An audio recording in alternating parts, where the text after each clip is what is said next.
Yo, what is good, YouTube? Krishan checking back in with another video. Let's start this video off with some unfortunate news coming from DaSha.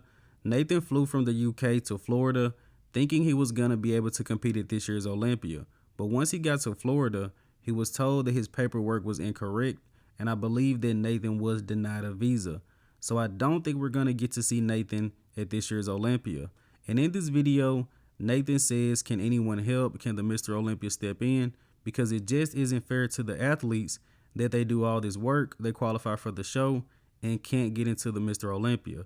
And of course, there are numerous athletes dealing with visa issues every single year. But this is very unfortunate news. I've seen a few people say Nathan knew he wasn't going to be able to compete, but I highly doubt he would have flew to Florida. Let me know you guys' thoughts. And let's switch over to Derek Lunsford, who recently posted up some back updates.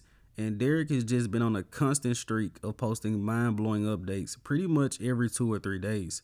And going into this year's Olympia, I'm pretty confident that we're going to see the best version of Derek Lunsford that we've ever seen. And a lot of people are gunning for their Mr. Olympia title. They're looking to just jump over Derek and take out Hottie, but this is going to be a tough guy to beat. He might win it all. Now, in the next update of the day, Brandon Curry is in the US after training in Kuwait for the past few weeks, and he went straight to Bev's gym to have Big Steve take a look at him. And Big Steve probably also gave Brandon some tips on things he can do to be at his best in the next 2 weeks. And before Brandon posted his latest updates really showcasing his conditioning, I think a lot of people were counting him out, probably not even expecting him to be in the top 5 or top 6. But Brandon's coach is expecting him to look like the 2019 Arnold Classic or even better. Now let's switch over to the reigning Arnold Classic champion, Samson Dauda, showing off just a couple of glute striations ahead of this year's Olympia. And again, Samson said he's bringing more density, he's bringing a better back, and also bringing better conditioning in comparison to the Arnold Classic. But where do you guys currently have Samson Dauda placing at the Olympia? Now let's switch over to Horse MD Marcelo De Angelis, who is currently 3 weeks out from the Romania Muscle Fest Pro, which is the week after the Mr. Olympia. And again, Horse MD is absolutely huge, and he's coached by Milos.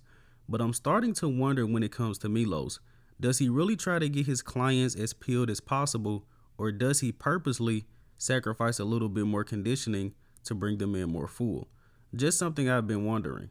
Now let's switch over to Andrea Presti, a guy that is typically overlooked, but I think he has a great physique. One of the widest physiques from shoulder to shoulder, as you guys can see in this back double.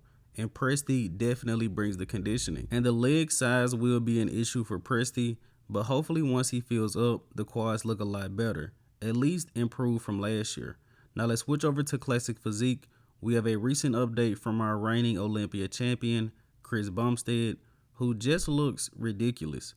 In the past 2 years, Chris Bumstead has seriously improved on his muscle maturity as well as his roundness.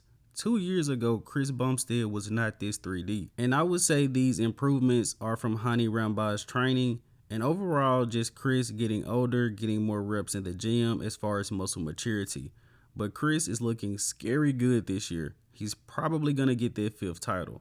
Now let's switch over to Mike Sommerfeld, a guy that isn't really talked about much, but Mike is currently 5th in the world right now. And Mike is definitely looking to maintain this spot or move up this year, but it's gonna be pretty tough because he's basically battling guys like Terrence Ruffin, Breon Ainsley, Eris Kalasinski. But best of luck to Mike. Now let's switch over to Chen Kang, who did win the Kim Jong-ho Classic, qualifying him for the 2024 Mr. Olympia. And this is the best situation for any bodybuilder to be in. Qualify as soon as possible, pretty much get an entire year off to improve. You guys know I'm a big fan of this physique. Hopefully next year he really brings it. And let's switch over to Michael DaBoul, who recently posted up an update.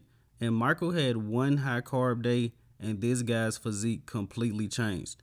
We just talked about him 2 or 3 days ago, and it looks like he's accelerated his prep by 2 or 3 weeks.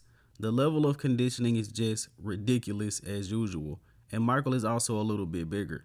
Now let's go ahead and wrap up today's video here with the archive of the day. You guys let me know in the comment section below, who is this bodybuilder? And as always, I hope you guys did indeed enjoy this video, and if you haven't done so already, be sure to like the video and subscribe to the channel. I'm Krishan from Go Fitness, and that's it. I'm out.